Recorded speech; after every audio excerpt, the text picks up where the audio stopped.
Shalom jemaat yang dikasihi Tuhan. Selamat datang di ibadah online GBI Altar Philadelphia. Sebelum kita memulai ibadah online hari ini, mari kita simak beberapa informasi gereja kita di Good News minggu ini.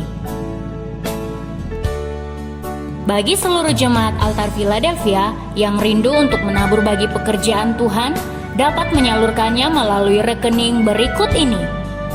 Untuk persembahan korban syukur dan perpuluhan, Bapak Ibu Saudara dapat mentransfer ke Bank Permata atas nama GBI Altar Philadelphia di nomor 090-110-9400. Bagi Bapak Ibu Saudara yang telah mentransfer, dapat mengirim bukti transfer ke WhatsApp Bapak atau Ibu Gembala di nomor 0818 0831 1253. Untuk diakonia, Bapak Ibu Saudara dapat mentransfer ke Bank BCA atas nama Heni Chandra atau Yovita Widya Indriani di nomor 702-508-3300. Berilah dengan sukacita, sukarela, dan dengan penuh ucapan syukur.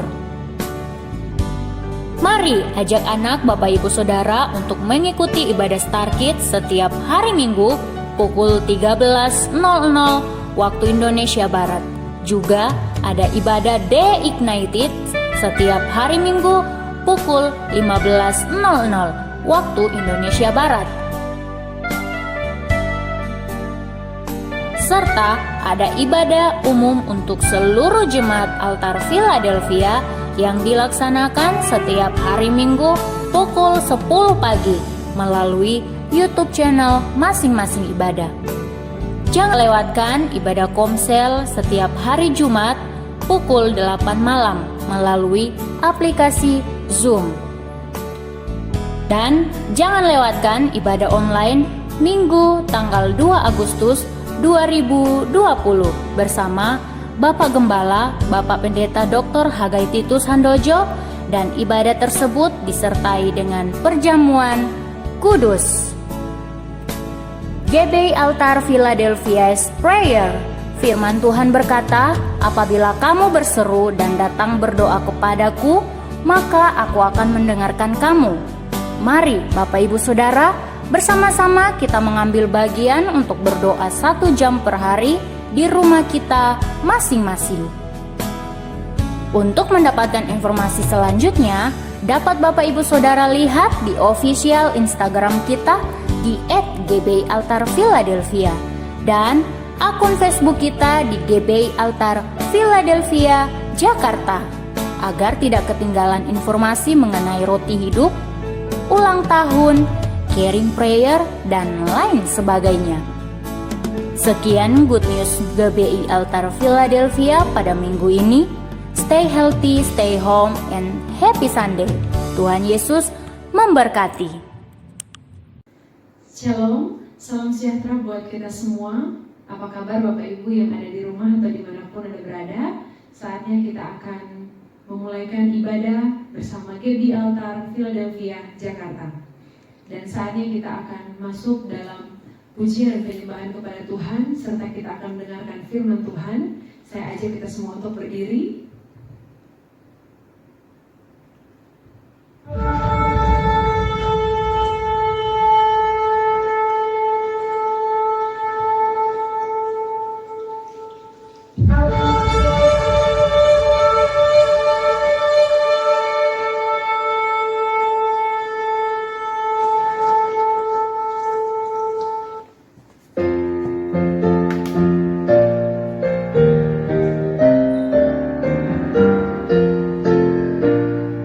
Hormat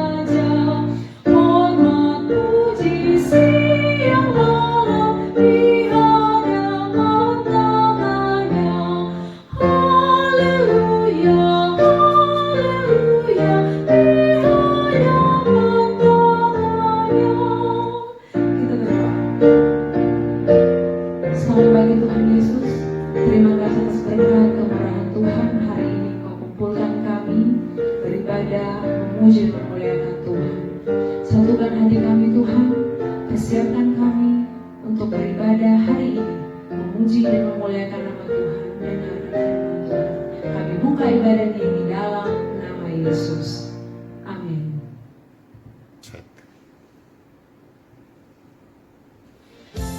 Dengan lembut Tuhan memanggil kita. Saat kita tersesat, Dia mengajak kita untuk kembali ke pangkuannya.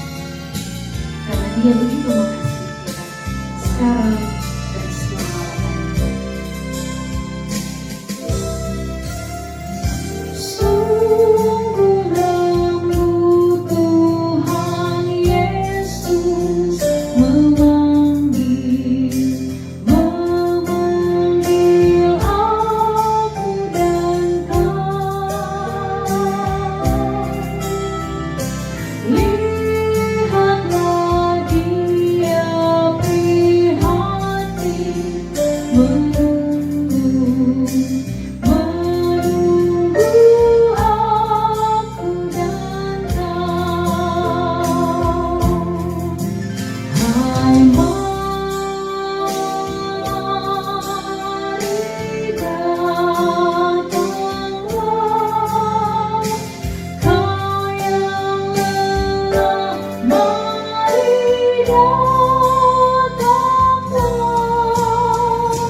Sungguh lembut Tuhan Yesus memanggil kau yang sesat, marilah.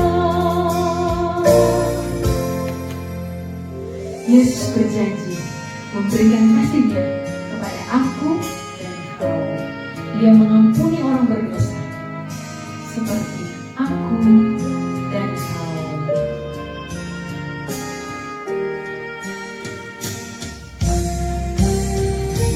Yesus berjanji memberikan kasih-Nya kepada aku dan kau. Ia mengampuni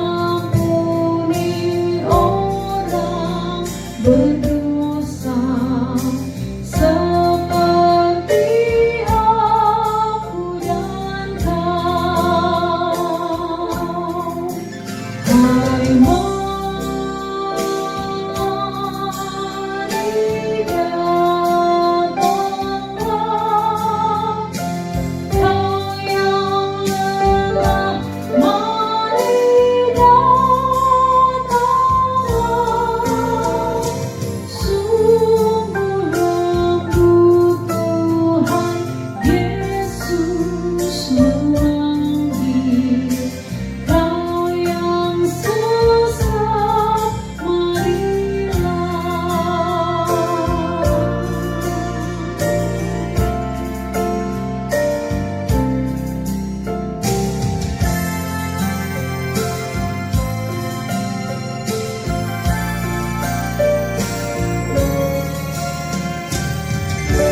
Beri kemuliaan buat nama Tuhan. Kita siapkan hati dan pikiran kita untuk menerima lawatan ke firman Tuhan. Sampai kita mau berserah kepada Tuhan.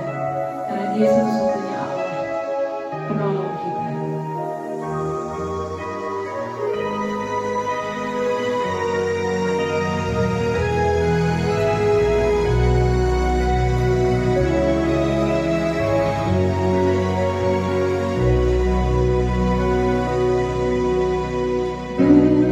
Berserah kepada Yesus, tubuh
bergabung, katakan aku berserah.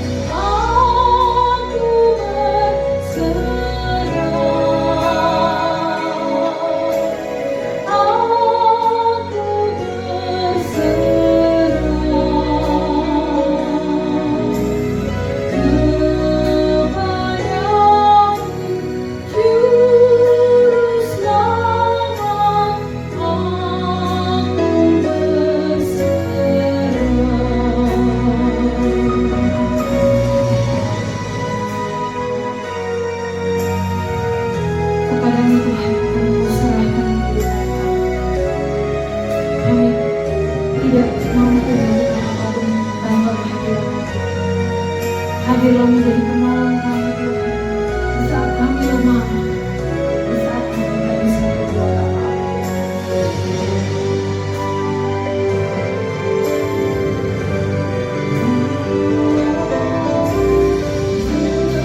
Berserah kepada Yesus, aku jadi milik-Mu. Berilah Roh-Mu meyakinkan bahwa Kau pun milik-Ku. Aku berserah, katakan aku berserah. Aku berserah kepadamu, Juru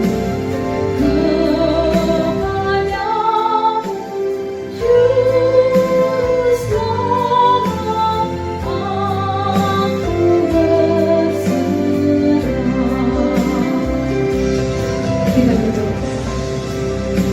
Tuhan, saatnya kami menerima lawatan firman-Mu hari ini. Siapkan hati dan pikiran kami menerima firman. Biarlah kami dimampukan untuk mengerti, terlebih melakukan dalam kehidupan kami. Bagi hamba-Mu, Engkau berikan kebijaksanaan, dia berkata-kata sesuai dan seturut kehendak Tuhan. Kami sambut firman-Mu di dalam nama Yesus. Kami berdoa dan mengucap syukur kepada Bapa di surga. Amin. Selamat pagi, saudara-saudara kasih Jemaat GBI Altar Philadelphia dan siapapun yang menonton ibadah online pada pagi hari ini.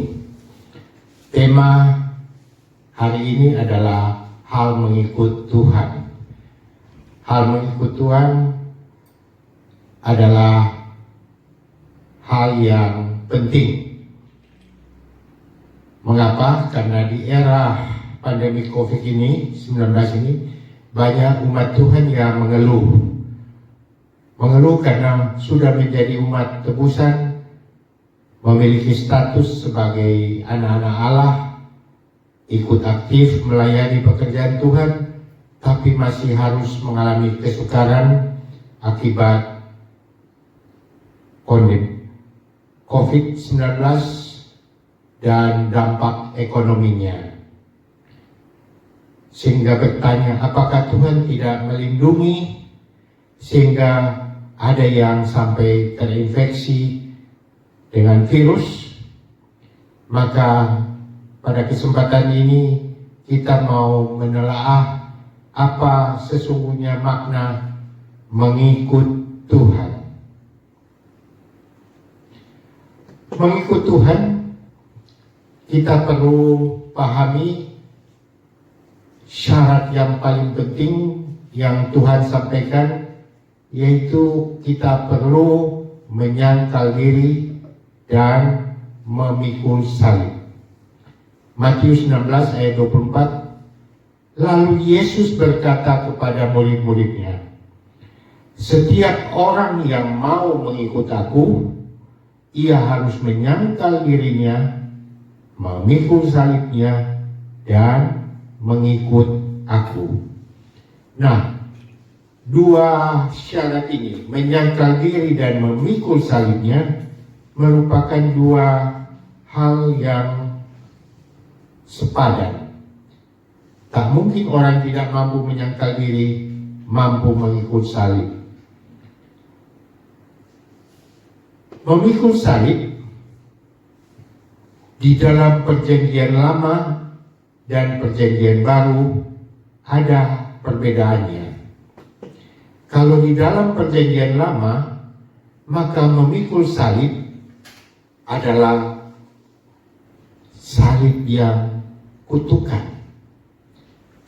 Di dalam Galatia pasal 3 ayat 13, Kristus telah menebus kita dari kutuk hukum Taurat dengan jalan menjadi kutuk karena kita, sebab ada tertulis, terkutuklah orang yang digantung pada kayu salib.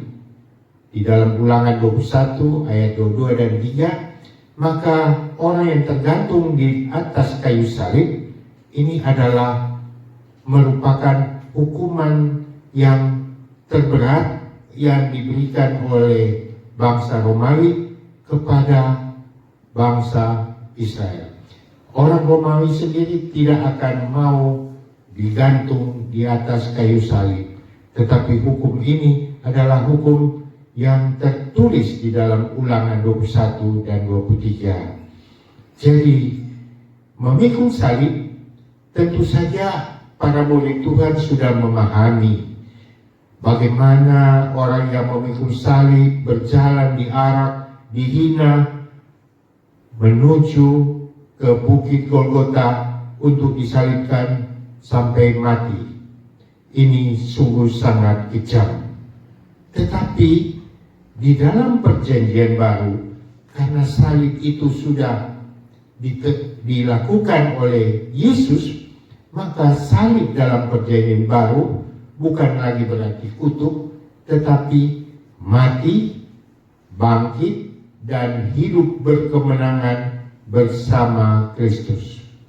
Jadi ketika Tuhan bilang, pikul salibmu, ikut aku, itu berarti kita masing-masing punya salib sendiri-sendiri. Ada tentunya salib yang ringan, ada salib yang sedang, ada salib yang berat. Tetapi karena kita memikul salib itu bersama dengan Tuhan, maka salib itu menjadi ringan.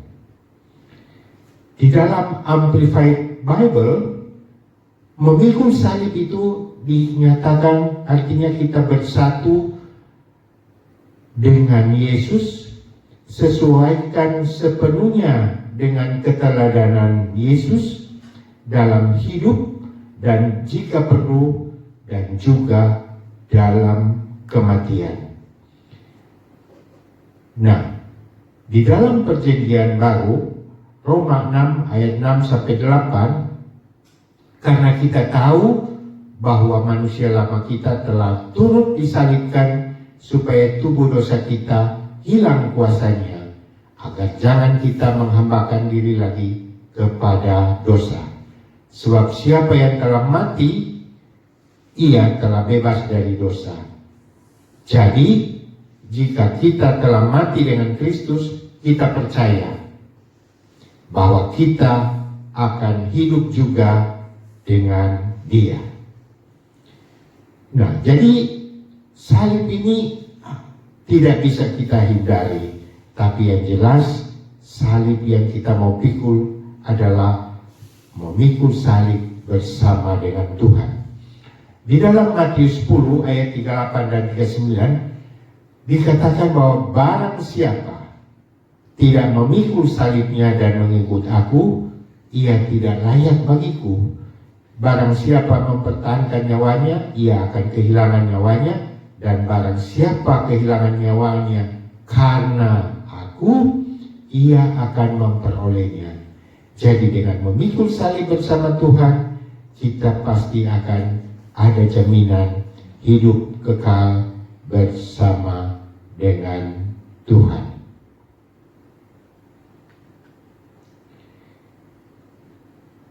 Nah, berikut kita masuk kepada arti menyangkal diri. Apa sih arti menyangkal diri? Matius 26 ayat 41 juga di dalam Markus 14 ayat 38, berjaga-jagalah dan berdoalah supaya kamu jangan jatuh ke dalam pencobaan. Roh memang penurut, tetapi daging lemah. Jadi menyangkal diri berarti kita perlu mengutamakan keinginan rohani, keinginan surgawi. Jadi materi itu bukan tidak kita butuhkan, tetapi materi itu jangan menjadi nomor satu. Tetapi materi itu kita butuh, tetapi yang lebih utama adalah bagaimana melakukan kepenuhan, memenuhi kebutuhan rohani kita. Jadi dengan menyangkal diri berarti kita mengabaikan, melupakan, dan bahkan melupakan dirinya sendiri, artinya keinginan diri kita sendiri ataupun kepentingan diri sendiri. Nah tentunya ketika orang menyangkal diri maka akan timbul berbagai konflik. Nah kalau kita tidak menyadari hal ini, maka konflik ini menjadikan kita menjadi frustrasi. Oleh sebab itu, kiat agar terhindar dari frustasi yaitu kita harus tetap berjalan dalam roh. Berjalan dalam roh artinya dipimpin oleh Roh Kudus. Galatia 5 ayat 18 berkata, akan tetapi jikalau kamu memberi dirimu dipimpin oleh roh, maka kamu tidak hidup di bawah hukum Taurat. Ayat 24 berkata, barang siapa menjadi milik Kristus Yesus, ia telah menyalibkan daging dan dengan segala hawa nafsu dan keinginannya. Ayat yang ke-25, jikalau kita hidup oleh roh, baiklah hidup kita juga dipimpin oleh roh. Dan janganlah kita gila hormat, janganlah kita saling menantang dan saling mendengki. Jadi menyangkal diri artinya kita mengakui bahwa yang lebih utama adalah kebutuhan, keinginan roh. Biarlah Roh Kudus yang akan memimpin kita supaya kita mampu berjalan sesuai dengan rencana dan kehendaknya. Pada bulan Juni yang lalu, Bapak Gembala telah menjelaskan pengalaman Elisa ketika mengikuti Elia. Di dalam 1 Raja-Raja 19 ayat 19 sampai 21 kita baca bersama. Elisa mengikuti Elia. Ayat yang 19, setelah Elia pergi dari sana, ia bertemu dengan Elisa bin Safat yang sedang membajak dengan 12 pasang lembu, sedang ia sendiri mengemudikan yang ke-12. Lalu ketika Elia lalu dari dekatnya, ia melemparkan jubahnya kepadanya. Ayat ini berbicara bahwa Elisa bin Safat ini sedang membajak.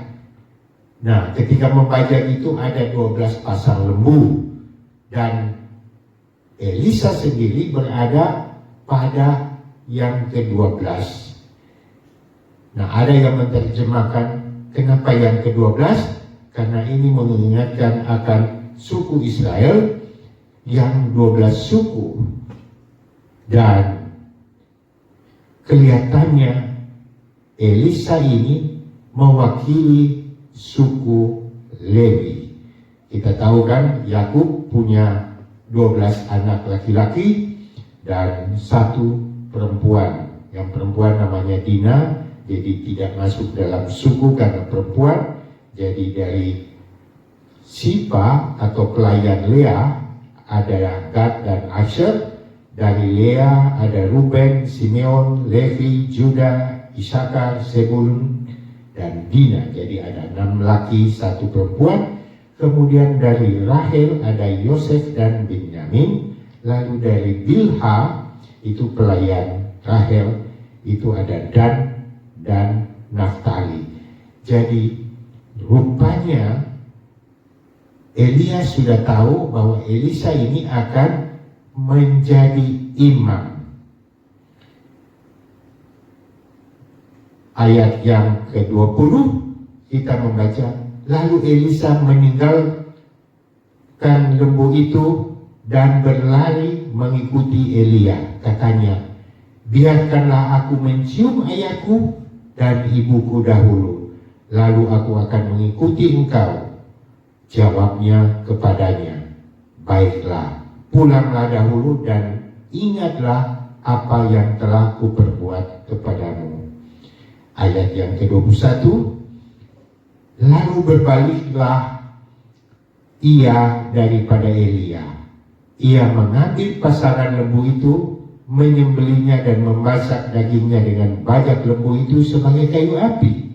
Lalu ia memberikan daging itu kepada orang-orangnya, kemudian makanlah mereka, dan sesudah itu bersiaplah ia, lalu mengikuti Elia menjadi pelayan.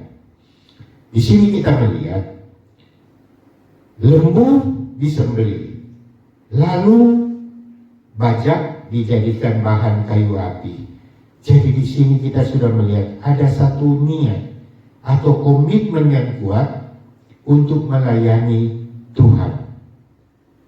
Nah, Pak Titus kan kita ingat pada bulan Juni yang lalu di dalam ibadah menyebutkan bahwa kalau mau mengikut Tuhan harus memiliki beberapa syarat untuk bisa melayani Tuhan. Yaitu pertama, mengandalkan Tuhan. Yang kedua, mau berbagi kasih, artinya tidak egois, memiliki hati seorang hamba, mau melayani, serta memiliki komitmen.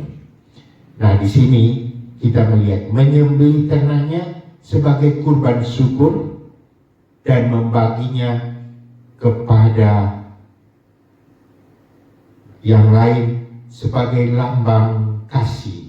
Jadi kasih mau berbagi dengan sesama. Jadi di sini ada komitmen kuat untuk tidak akan kembali kepada profesi lamanya, yaitu sebagai pembajak, petani. Jadi tidak ada no turning back. Tidak akan kembali kepada kepercayaannya yang semula. Tidak mau kembali kepada profesinya yang semula. Itu sebabnya profesi gembala jemaat saat ini seharusnya tidak melayani dua majikan. Ya, kita masih ingat ketika ada seorang yang berkata mau mengikut Tuhan, lalu Tuhan bilang, juallah harta asetmu, berikan kepada orang miskin, dan ikutlah aku. Maka dia sangat menyesal dan tidak mau mengikut Tuhan. Jadi di sini bukan berarti kita punya aset seluruhnya kita jual, kita bagi-bagi, tetapi Tuhan mau menguji kita supaya kita tidak menjadikan harta itu sebagai mamon, sebagai Tuhan yang terutama. Dan upah, kalau kita mau mengikut Tuhan, kita bisa menerima upah 100 kali ganda. Ini kita bisa baca di dalam Markus 10 ayat 39 dan 30. Jadi kalau Ayub dicobai diganti 2 kali, maka kalau kita melayani Tuhan, mau memberi kepada Tuhan sebagai ucapan syukur, maka kita akan memperoleh 100 kali ganda. Jadi bukan hanya 2 kali, tetapi 100 kali ganda plus hidup kekal. Amin. Jadi dengan melayani Tuhan, upah sangat besar buat kita di surga yang menanti kita. Nah, di dalam kehidupan pemerintahan kita lihat juga Pak Jokowi sebelum mengangkat para menteri, pembantu-pembantunya juga memberi saran supaya sebelum diangkat dalam jabatannya, mereka harus melepaskan pekerjaan lamanya agar tidak terjadi konflik of interest. Maka begitu juga di dalam pelayanan kepada Tuhan, kalau kita benar-benar full time kepada Tuhan, maka kita jangan ingat akan pekerjaan yang lama. Nah, dari sini kita melihat apa yang dilakukan oleh Elisa. Elisa bersifat menunjukkan sikap segera bertindak. Dia tidak bimbang, dia tidak ingin melayani dua Tuhan, yaitu Tuhan ataupun Mammon. Jadi dia meninggalkan pekerjaan lamanya. Sebab di dalam Matius 6 ayat 24 berkata, tak seorang pun yang dapat mengabdi kepada dua Tuhan. Karena jika demikian, ia akan membenci yang seorang dan mengasihi yang lain. Atau ia akan setia kepada yang seorang dan tidak mengindahkan yang lain. Kamu tidak dapat mengabdi kepada Allah dan kepada Mammon. Juga di dalam Matius 10 ayat 37, barang siapa mengasihi bapa atau ibumu lebih daripadaku, ia tidak layak bagiku. Dan barang siapa mengasihi anaknya, laki-laki atau perempuan, lebih daripadaku, ia tidak layak bagiku. Jadi ketika kita mau melayani Tuhan, kita perlu punya komitmen yang kuat. Hanya perlu satu majikan kita, satu yang paling utama, yaitu melayani Tuhan. Bukan melayani keluarga, tidak penting, tetapi yang harus kita utamakan adalah pelayanan kepada Tuhan. Nah, dari sikap ini kita boleh simpulkan, untuk melayani Tuhan kita perlu jawaban yang segera, tidak ditunda-tunda. Kita telah mendengar juga dari Bapak Gembala di dalam cerita tentang Petrus dan Andreas, Matius 4 ayat 18 dan 20. Dan ketika Yesus sedang berjalan menyusur danau Galilea, ia melihat dua orang bersaudara, yaitu Simon yang disebut Petrus dan Andreas, saudaranya. Mereka sedang menebakkan jala di danau, sebab mereka adalah penjala ikan. Maka ayat 19 berkata, Yesus berkata kepada mereka, mari ikutlah aku dan kamu akan kujadikan penjala manusia. Lalu mereka pun segera meninggalkan jalannya dan mengikuti dia.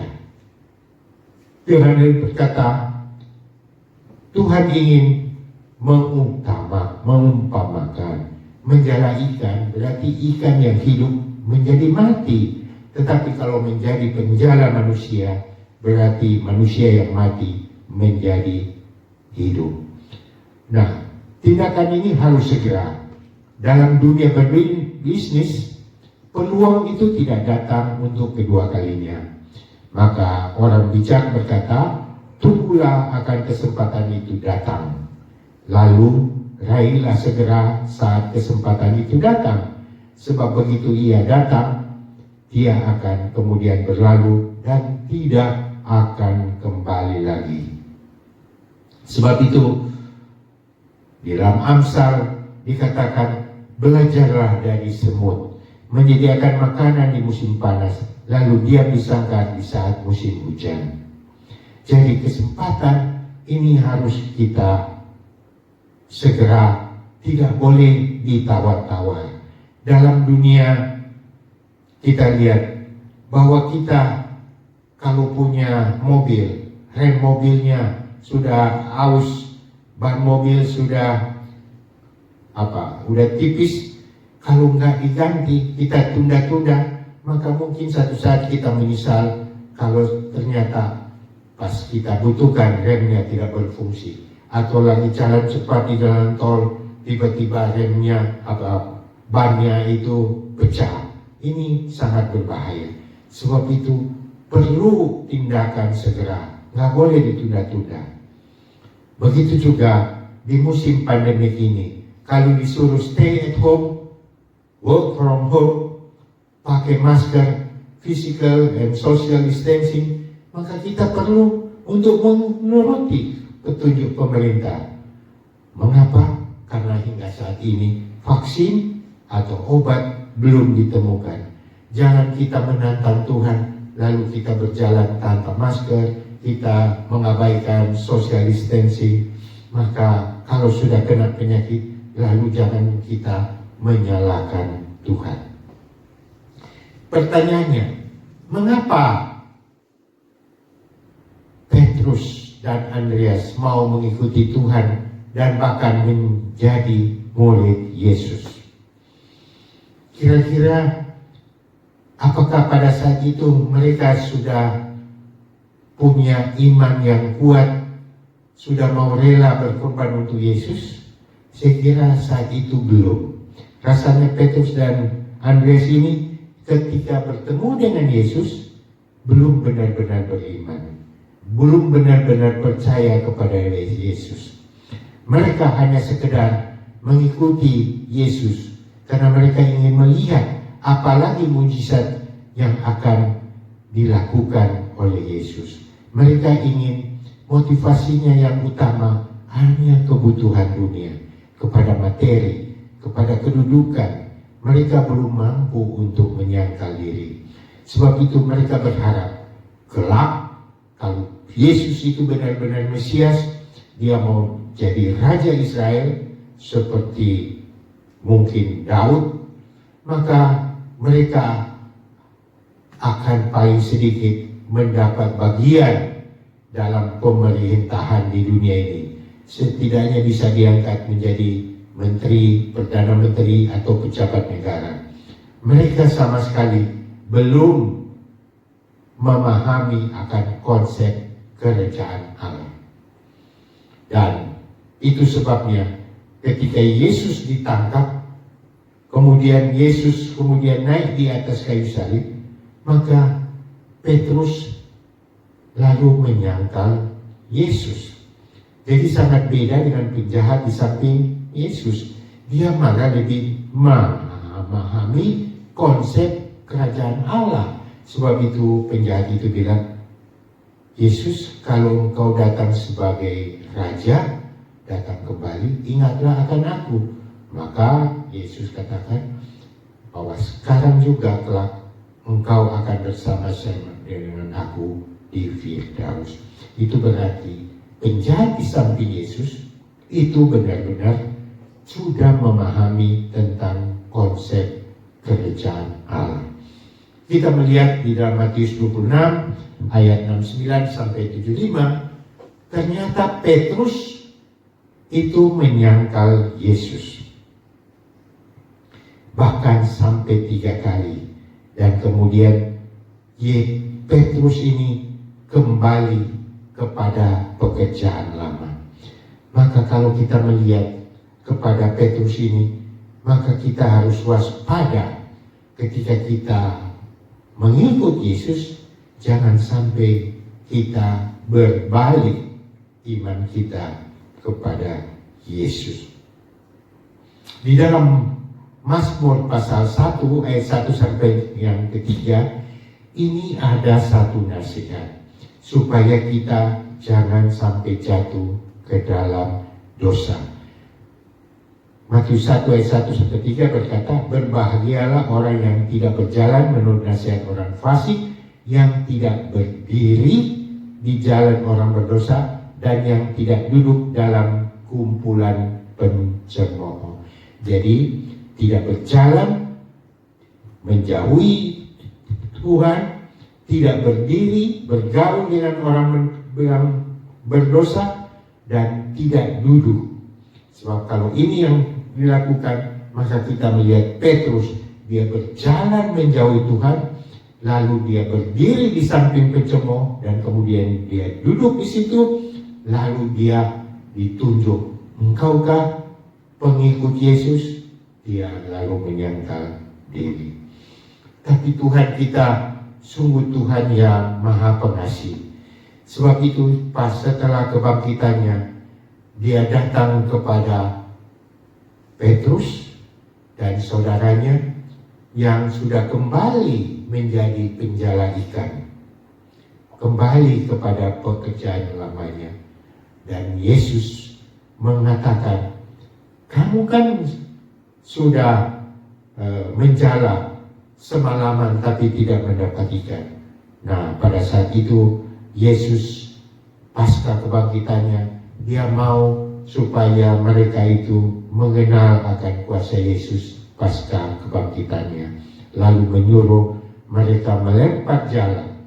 Dan Petrus katakan, aku sudah semalaman menjala mencari ikan, tidak ada dapat ikan, tapi kalau engkau yang menyuruh, aku akan lakukan.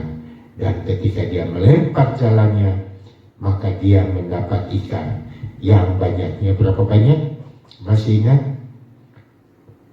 Jumlahnya 153. 153 ini kalau kita lihat merupakan tulisan Ani Elohim. Jadi Ani Elohim atau I am God, akulah Tuhan. Satu pengakuan bahwa Yesus itu adalah Tuhan. Jadi Ani Elohim itu kalau dihitung dari abjadnya itu total menjadi 153. Nah, setelah itu bahwa Tuhan meminta janji dan komitmen kepada Petrus supaya mau mengembalakan domba-domba Yesus. Nah, kita juga melihat Thomas juga tidak percaya bahwa Yesus sudah bangkit. Sebab itu dia ingin supaya dia mau meletakkan jarinya ke tubuh bekas lubang tombak Yesus di atas kayu salib. Nah, banyak sekarang ini umat Tuhan ketika dalam kondisi seperti ini masih tetap cuma mau mencari mujizat, mau mengikuti Tuhan untuk mencari mujizat-mujizat untuk kebutuhan materi. Padahal mujizat itu sendiri sebetulnya dilakukan Yesus untuk menunjukkan bahwa dialah Mesias, anak Allah yang hidup. Ini kita bisa baca di dalam Yohanes pasal yang ke-20 ayat 30 sampai 31, supaya kamu percaya bahwa Yesuslah Mesias, anak Allah, dan supaya kamu oleh imanmu memperoleh hidup dalam namanya. Jadi banyak mujizat yang dilakukan Yesus tidak lain untuk menunjukkan bahwa dialah anak Allah. Di sini kita melihat dengan jelas bagaimana proses Petrus yang di dalam proses pemuridan. Mula-mula menyerahkan diri mau mengikut Tuhan, berarti mau lahir baru. Tetapi dalam perjalanan ada hal ketika baru lahir baru, biasanya doa itu didoakan sekali, 2 kali sudah dijawab Tuhan. Tapi ketika sudah berjalan bersama Tuhan, kadang-kadang doa itu harus panjang, sambil berdoa, sambil doa puasa, berulang-ulang. Itu sebabnya Tuhan bilang supaya kita mau mengenal Dia akan lebarnya, panjangnya, tingginya, dan dalamnya kasih Tuhan. Jadi ini adalah proses bahwa kita harus kemudian setelah lahir baru ini, kita harus berjalan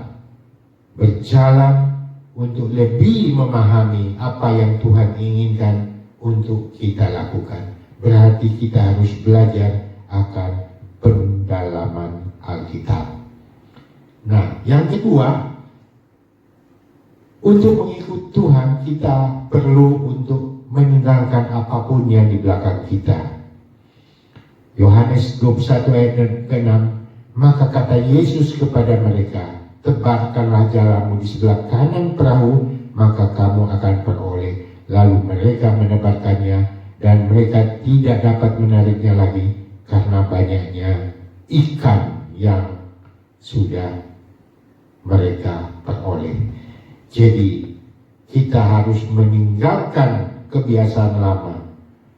Jadi kalau kita lihat Petrus ini disuruh melempar jalannya ke sebelah kanan. Jadi biasanya orang melempar jalannya ke sebelah kiri, ini disuruh melempar ke sebelah kanan. Jadi ini adalah suatu kebiasaan yang baru.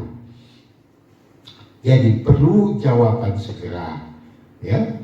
Jangan sampai kita ketinggalan. Jadi Petrus dengan rendah hati, dia melupakan dia punya profesi sebagai profesional nelayan, melempar jala bukan di sebelah kiri, tapi sekarang ikut maunya Tuhan di sebelah kanan.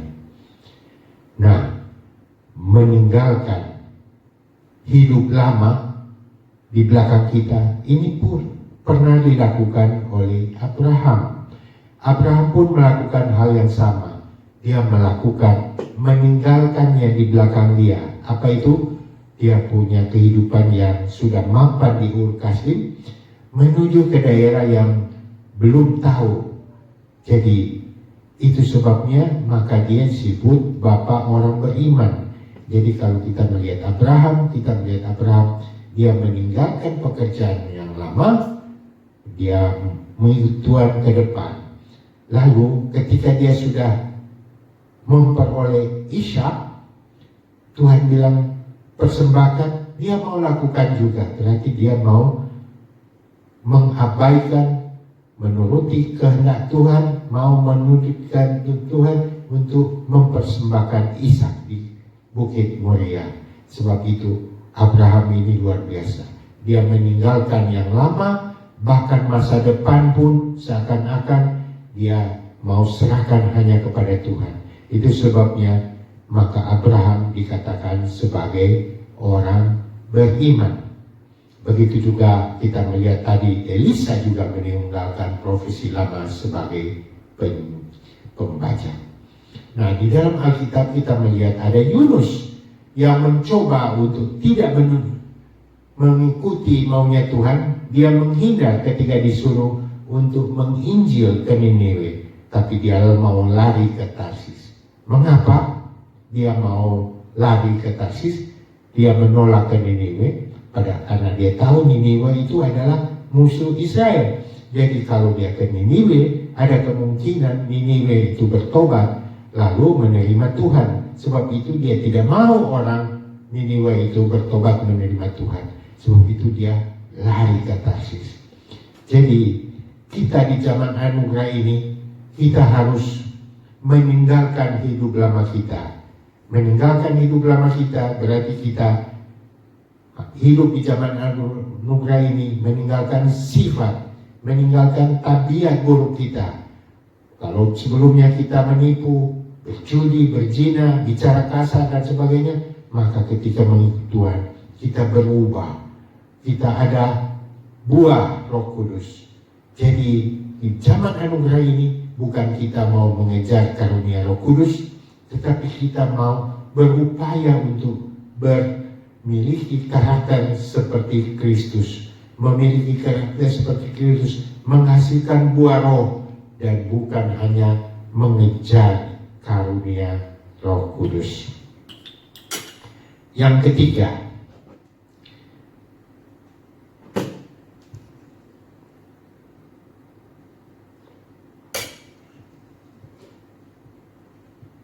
di dalam Yohanes pasal 8 ayat 12, maka Yesus berkata pula kepada orang banyak itu, katanya, "Akulah terang dunia, barang siapa mengikut aku, ia tidak akan berjalan dalam kegelapan, melainkan ia akan memperoleh terang dunia." Jadi berarti kalau kita mau mengikut Yesus, tadi kita sudah bahas, perlu jawaban segera. Yang kedua, tinggalkan apapun di belakang kita.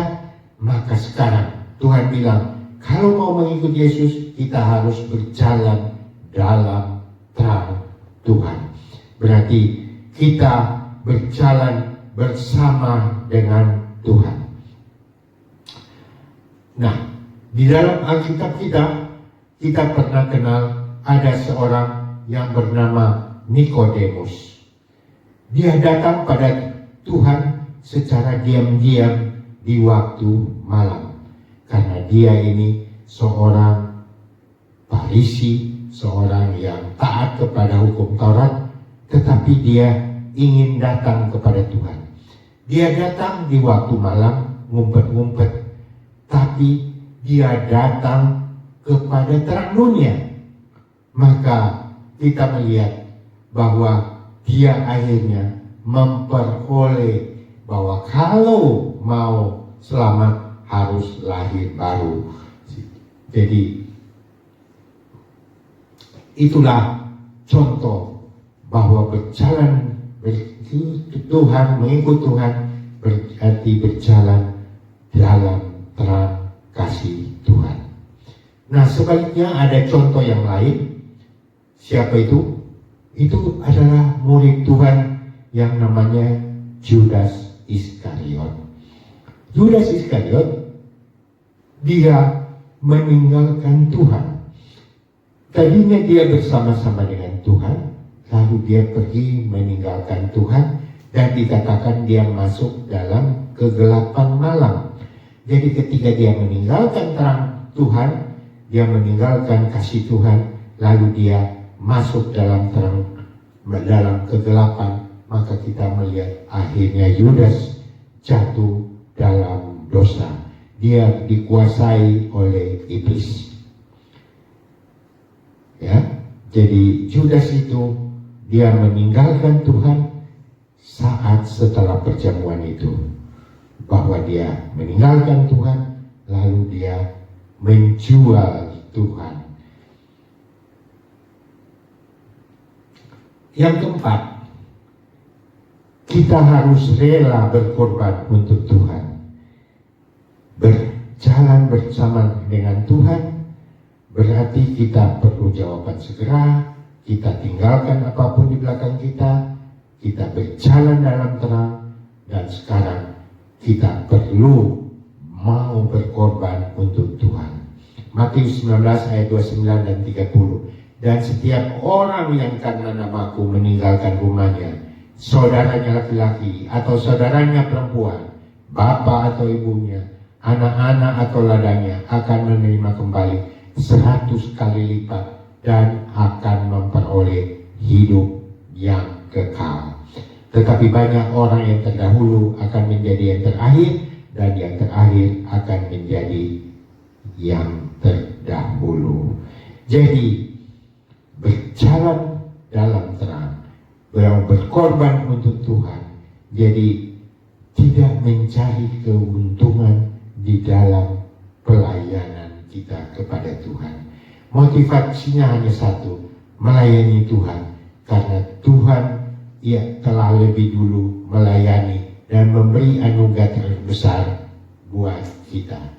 Yang kelima, kita harus memiliki kasih yang tidak terbatas.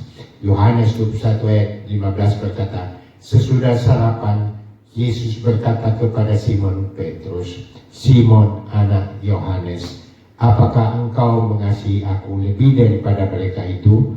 Jawab Petrus kepadanya, benar Tuhan, engkau tahu bahwa aku mengasihi engkau. Kata Yesus kepadanya, gembalakan domba-dombaku.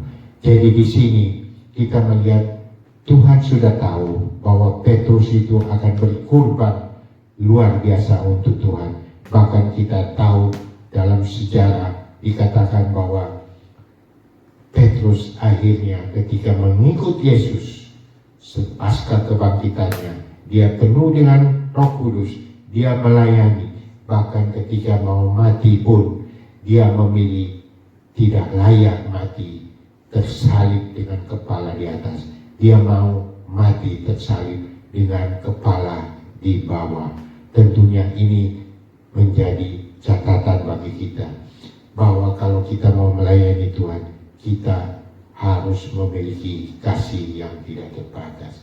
Sebagaimana Tuhan mengasihi kita dengan kasih-Nya yang tidak terbatas, kasih agape, maka kita pun layak untuk mengasihi Tuhan. Kita rela untuk berjalan bersama dengan Tuhan, rela berkorban untuk Tuhan, dan kita perlu untuk memiliki kasih yang tidak terbatas.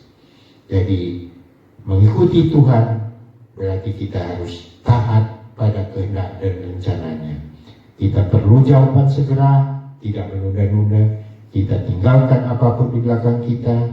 Kita tetap berjalan dalam terang, berkorban untuk Tuhan, dan memiliki kasih tidak terbatas.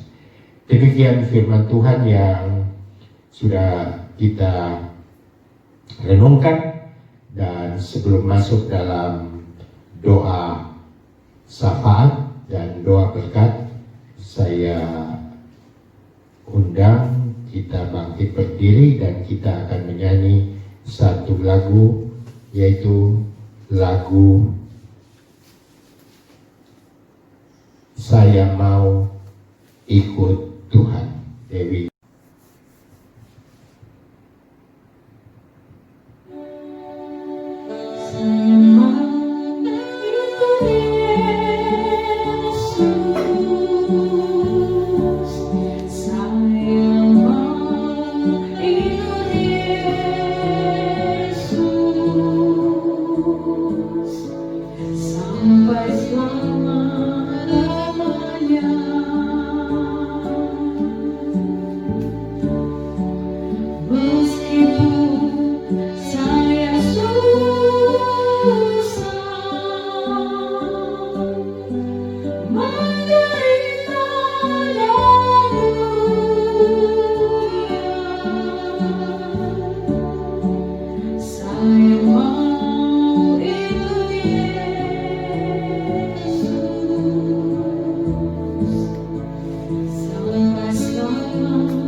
Mari saudara-saudari, kami bersyukur Tuhan kalau pada pagi hari ini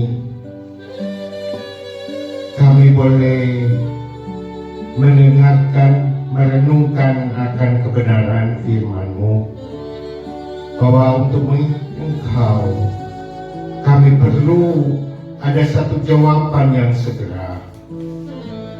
Kami perlu meninggalkan apapun di belakang kita, hidup lama kita, tabiat kita yang tidak berkenan kepada Tuhan, untuk tetap berjalan dalam terang kasih Tuhan. Karena ketika kita berjalan dalam terang kasih Tuhan, maka berkat pemeliharaan Tuhan akan menyertai kita. Kita berkorban, mau berkorban untuk Tuhan, serta memiliki kasih yang tidak terbatas.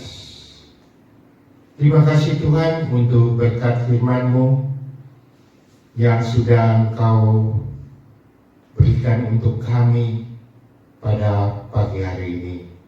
Biarlah Engkau meteraikan berkat firman-Mu untuk boleh menjadi pegangan hidup kami. Terima kasih Tuhan. Secara khusus kami juga mau berdoa untuk bangsa dan negeri kami. Kami mau berdoa untuk pemerintah kami, Bapak Presiden, para Menko, para Menteri, Wakil Presiden, juga Panglima ABRI dan kepolisian.